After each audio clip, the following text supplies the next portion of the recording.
ओम आदिशक्ति नमो नमः। शक्तों को क्षमता की क्षमता की।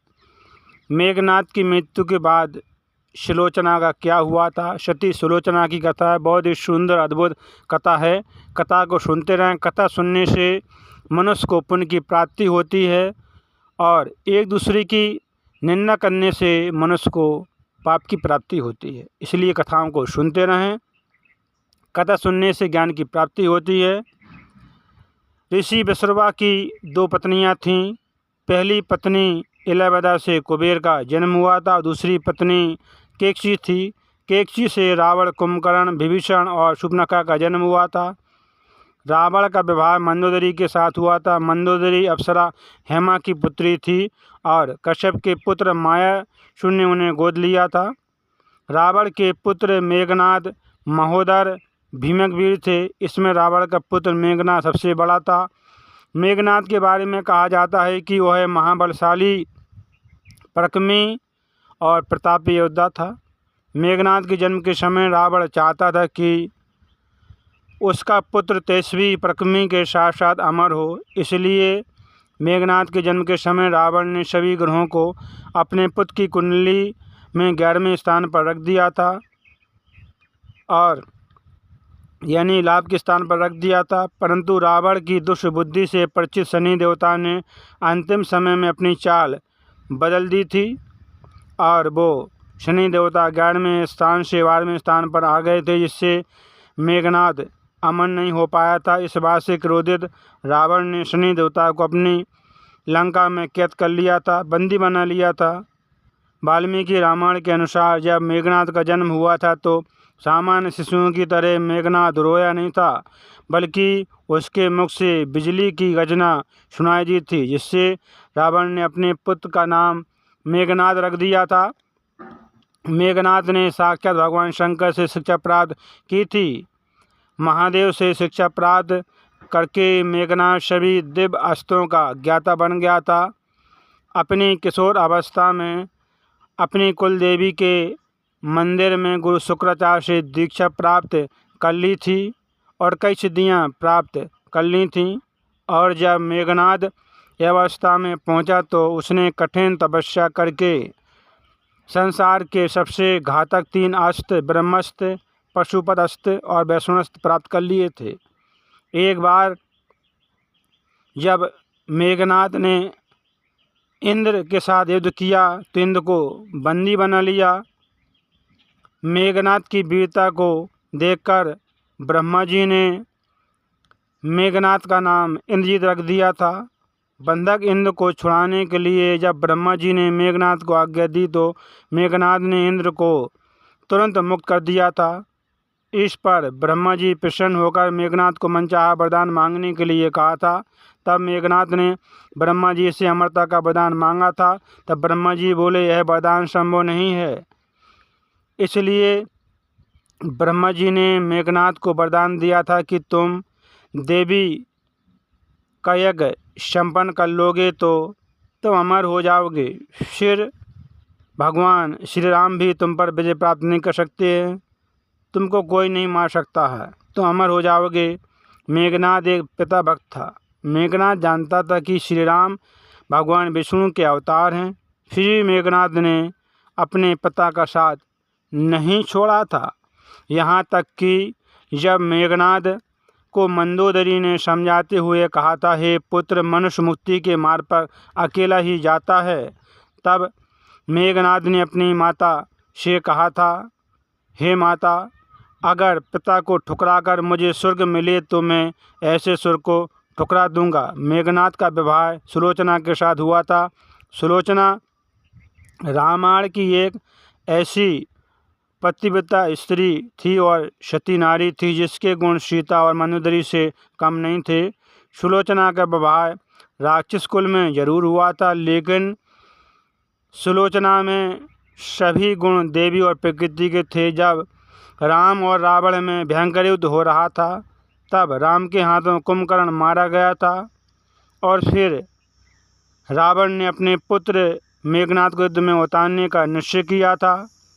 तब मेघनाद ने युद्ध में उतरकर सुग्रीव की सेना को तहस नहस कर दिया था और राम, लक्ष्मण, से भयंकर युद्ध करने लगा था और अपने बाणों से नाग फांस से राम लक्ष्मण को मूर्छित कर दिया था।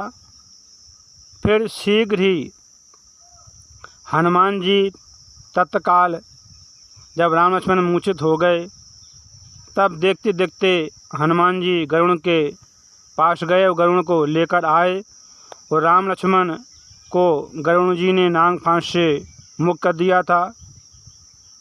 फिर अगले दिन मेघनाद के साथ भयंकर युद्ध हुआ।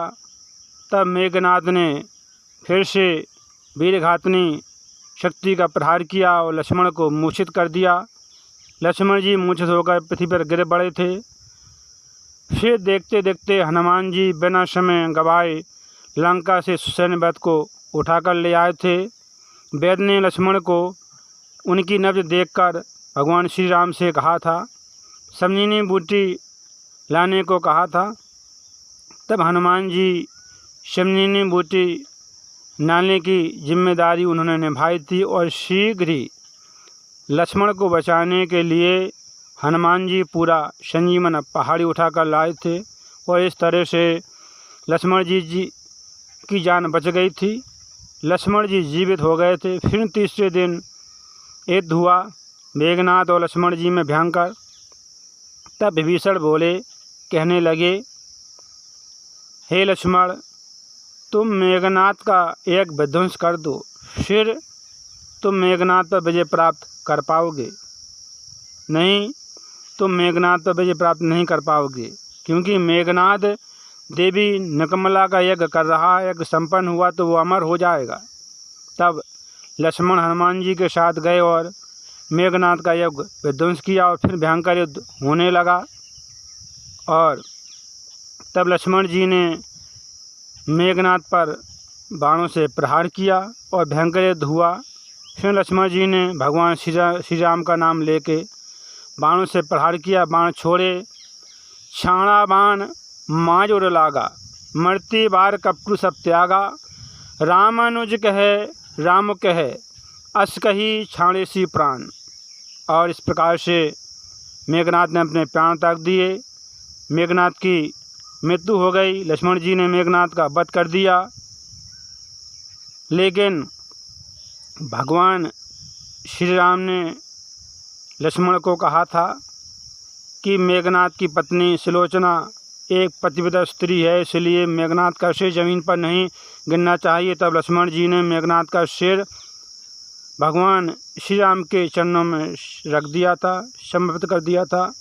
मेघनाद की मृत्यु हो गई, उनका वध हो गया। मेघनाद की मृत्यु की सूचना उनकी पत्नी सुलोचना को देने के लिए मेघनाद की एक भुजा काटकर उसके महल में भेज दी थी। कहा जाता है कि मेघनाद की कटी हुई भुजा देखकर सुलोचना को विश्वास नहीं हुआ था, इसलिए सच का पता लगाने के लिए सुलोचना ने भुजा को युद्ध का संपूर्ण वृत्तांत लिखने के लिए कहा था। तब मेघनाद की कटी हुई भुजा ने सुलोचना की बात मानकर युद्ध का सारा वृत्तांत लिख दिया था। साथ में मेघनाद के कटे हुए हाथ ने लक्ष्मण का गुणगान भी लिख दिया था। युद्ध की सारी घटना को पढ़कर सुलोचना विलाप करती हुई रावण के पास पहुंची और रावण से कहने लगी, हे लंकेश, हे महाराज, मेरे पति इस दुनिया में अब नहीं रहे, उनकी मृत्यु हो गई और मैं आपसे हाथ जोड़कर अपने पति का सिर मांग रही हूँ। मेरे पति का सिर दे दो। मैं अपने पति के साथ सती होना चाहता हूँ। मैं अपने पति के साथ सती होना चाहती हूँ। मेरे पति अब इस दुनिया में नहीं रहे हैं। तब रावण ने कहा, पुत्री, तुम 4 घड़ी इंतज़ार करो, मैं मेघनाद का इसे शत्रु के सिर के साथ लेकर आऊँगा। लेकिन सुलोचना को रावण की बात पर विश्वास नहीं हुआ था, इसलिए सुलोचना ने मंदोदरी के पास पहुँची और बोली। तब मंदोदरी ने सलाह दी और कहा, हे पुत्री, तुम भगवान श्री राम के पास जाओ, राम बहुत दयालु हैं, वो तुम्हारी इच्छा ज़रूर पूरी करेंगे। और मंदोदरी की बात मानकर सुलोचना राम के पास पहुंची और अपना परिचय देते हुए बोली, हे प्रभु श्री राम, मैं आपके शरण में आई हूँ। मेरे पति का सिर मुझे लौटा दो ताकि मैं सती हो सकूं। सुलोचना की ऐसी दशा देखकर भगवान श्री राम दुखी हो गए।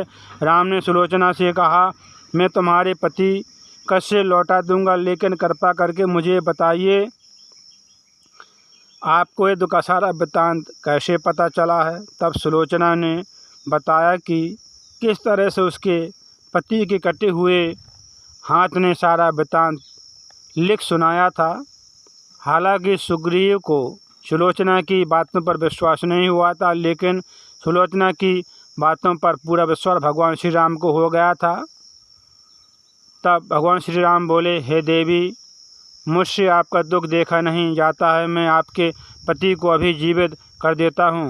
भगवान श्री राम के मुख से अपने पति को जीवित की बात सुनकर सुलोचना कहती है, हे प्रभु, मैं नहीं चाहती हूँ कि मेरा पति जीवित होकर इस संसार के कष्टों को भोगे। ये मेरा सौभाग्य है कि मुझे आपके दर्शन प्राप्त हो गए हैं, मेरा जन्म सार्थक हो गया है। अब मुझे जीवित रहने की कोई इच्छा नहीं है। आप मुझे मेरे पति का सिर दे दो, मैं उनके साथ सती होना चाहती हूँ। सुलोचना की बात सुनकर भगवान श्री राम सुग्रीव को मेघनाद का सिर लाने के लिए कहते हैं, लेकिन सुग्रीव के मन में अभी सुलोचना को लेकर आशंका रहती है कि कैसे आखिर मेघनाद के कटे हुए हाथ ने लक्ष्मण का गुणगान लिख दिया था। इसलिए सुग्रीव सुलोचना से कहते हैं, हे देवी, मैं प्रभु श्री राम के कहने पर तुम्हें तुम्हारे पति का सिर लौटा दूंगा, लेकिन मुझे तुम्हारी बातों पर तभी विश्वास होगा तब तुम्हारे पति का कटा हुआ सिर हंसेगा।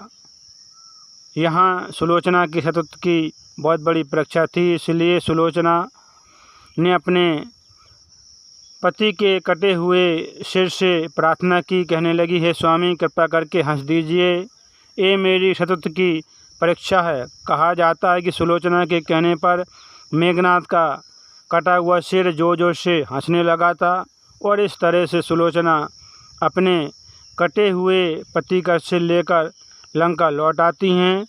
यहाँ समुद्र के किनारे पर मेघनाद की अर्थी सजाई जाती है और सुलोचना धनकती हुई अग्नि में अपने पति का सिर लेकर बैठ जाती हैं और सभी के सामने देखते देखते सती हो जाती हैं। बहुत ही सुंदर, अद्भुत, रोमांचकारी कथा थी। सती सुलोचना की कथा थी। कथा को सुनते रहें। कथा सुनने से मनुष्य को पुण्य की प्राप्ति होती है और दूसरों की निंदा सुनने से, करने से मनुष्य को पाप की प्राप्ति होती है। इसलिए कथाओं को सुनते रहें। कथा सुनने से ज्ञान की प्राप्ति होती है। कथाओं को सुनते रहें। बहुत ही सुंदर, अद्भुत कथा थी। कथाओं को सुनते रहें, काम करते रहें, मैया का नाम जपते रहें। फिर मिलेंगे अगली बार एक खास वीडियो के साथ। तब तक देखते चैनल को, कथा को सुनते रहें, काम करते रहें, मैया का नाम जपते रहें। शक्तों को क्षमता की।